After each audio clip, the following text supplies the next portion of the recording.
रहते capillary tube की। Capillary tube को जो है रेफ्रिजरेंट कंट्रोल डिवाइस भी कहा जाता है। यहाँ पर प्रेशर जो है हमारा लो से लो प्रेशर लो टेम्परेचर होने के बाद लेटेंट हीट में यहाँ पे इवेपोरेशन हो जाता है। तो कैपिलरी ट्यूब के बारे में हम बता रहे थे आपको कुछ ज्ञान, जो कि ये 0.31 यानी 0.31 नंबर की भी अधिकतर यूज होती है। और इसका जो साइज होता है मैक्सिमम जो ये साइज में मिलती है वो होता है 10 फीट।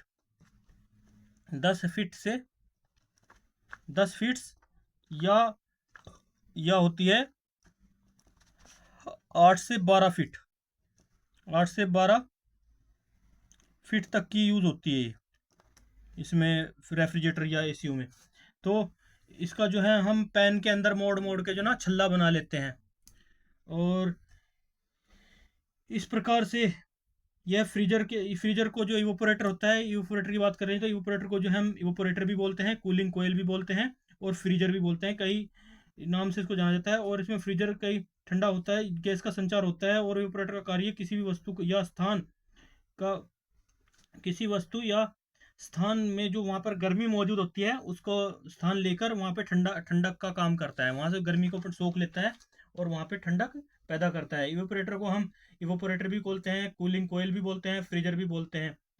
इस तरह से हमने यहाँ पर आपको बता दिया पूरा इवेपोरेटर के बारे में, कैपिलरी ट्यूब के बारे में, ड्रायर फिल्टर के बारे में और कंडेंसर के बारे में। ड्रायर फिल्टर में हमने आपको बताया जो हमारी लिक्विड लाइन होती है उसके अंदर से ये जब ड्रायर को फिल्टर के अंदर से गुजरती है गैस, तो ये क्या करता है, इसके अंदर जो है हमारा सिलिकॉन की गोलियां होती हैं। उन सिलिकॉन की गोलियों को जो है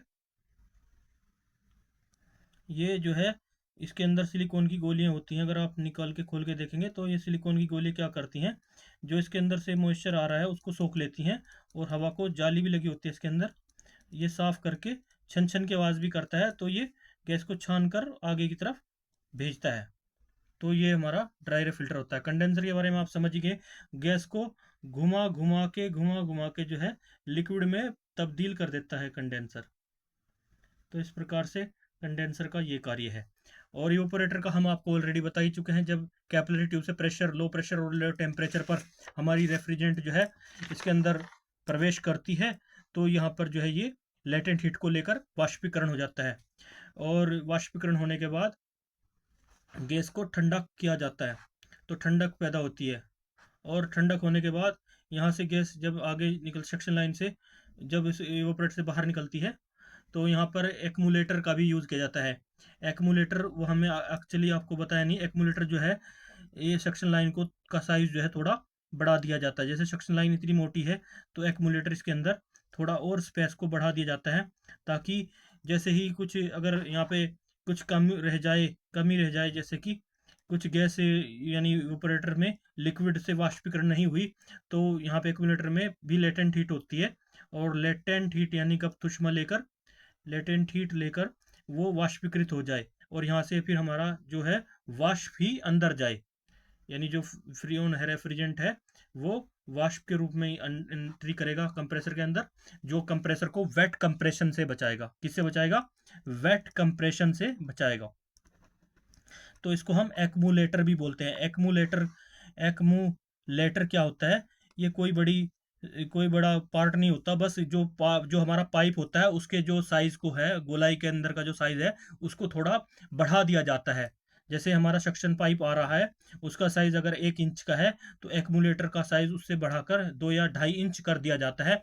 और फिर उसका जो आउटलेट या इनलेट हो तो सेम रखा जाता है, बाकी उसके बीच का कुछ पार्ट जो है चौड़ा कर दिया जाता है, बढ़ा दिया जाता है, ताकि जो जो वेट जो पार्ट है वेपशीकरण होने के बाद इवेपोरेटर से जो वेपर आ रहे हैं उनमें कोई लिक्विड ना हो, किसी तरह का कोई वो ना हो जिससे वेट कंप्रेशन को रोका जा सके, ताकि कंप्रेसर के अंदर जाकर वेट कंप्रेशन ना हो। नहीं तो कंप्रेसर के अंदर जो हमारे पार्ट होते हैं, लोहे के पार्ट लगे होते हैं, तेल ऑयल में जो है पानी मिलेगा तो वहाँ पर जो है जंग लगेगा और हमारा कंप्रेसर जाम हो जाएगा, रोटर कई बार जाम हो जाती है, तो वो सब कारण वेट कंप्रेशन की कारण से होता है। तो उम्मीद करते हैं दोस्तों हमने आपको यहाँ पर इन चीज़ों के बारे में बता दिया, वेट कंप्रेशन क्या है, ये है पूरी डिटेल यहाँ पर हमने आपको बता दी है। और एसी से रिलेटेड भी आपको बता दिया है। और इलेक्ट्रॉनिक सिस्टम मैंने आपको बता दिया, जहाँ पे इलेक्ट्रिकल सिस्टम क्या है थोड़ा इसके बारे में बताते हैं। इलेक्ट्रिकल सिस्टम वह है जिसमें इलेक्ट्रिसिटी से जो भाग चलते हैं उनको इलेक्ट्रिकल पार्ट कहा जाता है। जिन भागों में सप्लाई दी जाती है उनको इलेक्ट्रिकल पार्ट कहा जाता है।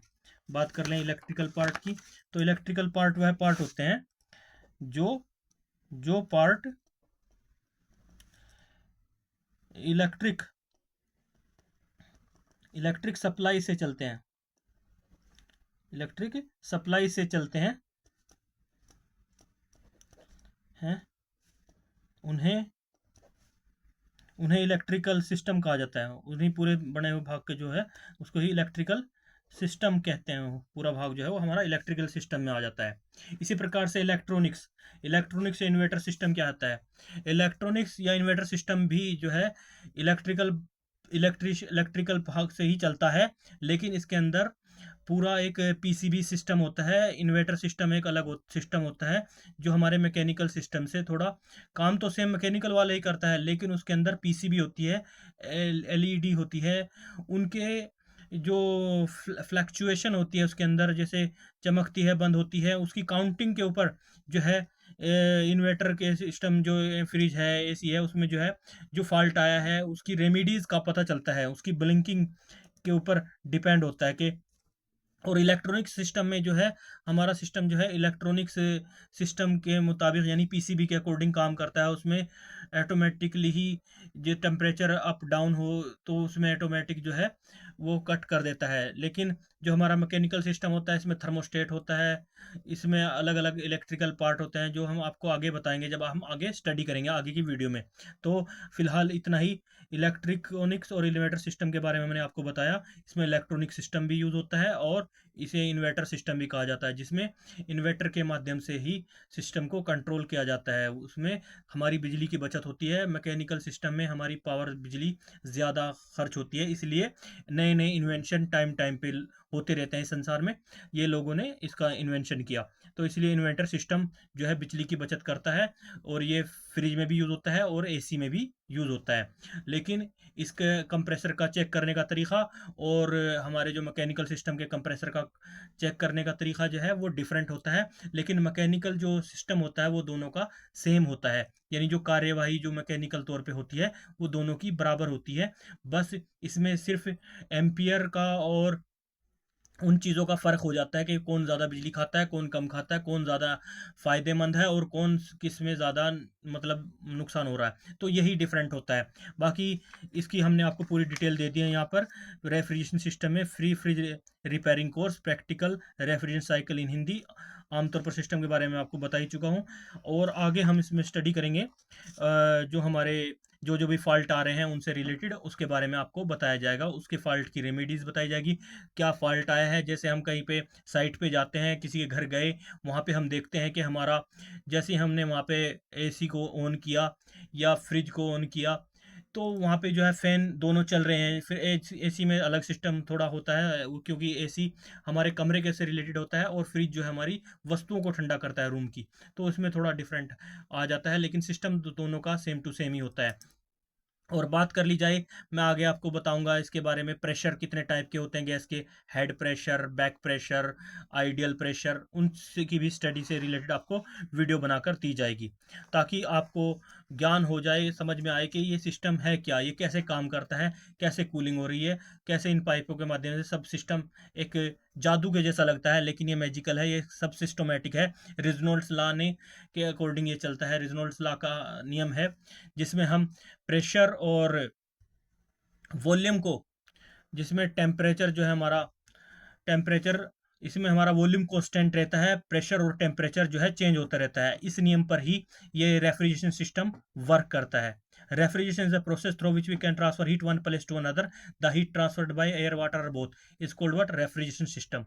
रेफ्रिजरेशन सिस्टम कहा जाता है। अगर हम किताबों में पढ़ेंगे आईटीआई की तो वहाँ पर आपको नॉर्मली पढ़ा जाएगा water vapour system, mechanical refrigeration, thermo electric system और इलेक्ट्रॉनिक सिस्टम, ये सब इसमें आ जाता है। Thermo electric system, water vapour system और वाटर कूलर से रिलेटेड भी आ जाता है। और क्या नाम है आपका, ये कंडेंसेशन क्या होता है, इवोपोरेशन क्या होता है, ये एक दूसरे के इन्वर्सली प्रोपोर्शनल होता है। Condensation is inversely proportional to evaporation और evaporation is inversely proportional to condensation.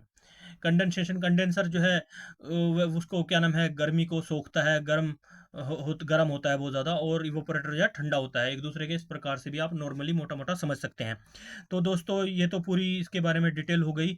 बाकी हम आपको प्रैक्टिकली तौर पे समझाते चलेंगे इस वीडियो में कि हम इस सिस्टम में आगे क्या क्या फॉल्ट है, हमें उसकी ट्रबल शूटिंग कैसे करते हैं, उसके बारे में आपको डिटेल से बताया जाएगा।